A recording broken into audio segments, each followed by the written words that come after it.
Salut, bă, fraților! Mi-am luat și o boxa asta de la LG și nu pot să o dau tare, frate, nicăieri. Ba e vecinul, ba doarme copilul, ba să-mi schimb 3. Am glumit, mă, stau la curte. Dar totuși, chiar dacă stau la curte, am zis să o scot puțin afară, în aer liber, să văd cum se aude și o să o pun în spatele mașinii, dar nu înăuntru, în portbagaj. Știi, ca și frumos. Am mai făcut un test așa, inclusiv cu JBL Partybox 110, inclusiv cu Encore-ul și cred că și cu Samsung MX-ST 50B. Așa că am plecat, ne vedem acolo, aveți grijă. Hai că am reușit să o duc pe câmp. Ia uitați ce frumos e soarele. E de la maxim. Este la maxim. Hai să o să aud.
spuneți-mi părerile voastre, aștept mesajele voastre.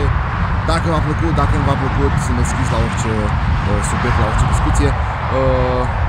Părerea mea este că boxa e super bună, a meritat banii și s-au despre ok pentru o persoană, pentru un party de 12 persoane, este super ok. Dacă v-a plăcut testul, dați un o mașină, dacă v-a plăcut testul, dați un like, dacă v-a plăcut, dacă vă place munca mea, dacă vreți să mă susțineți, dați un share și dacă încă nu ești prietenul meu, dă un subscribe și asta va fi super ok pe data viitoare.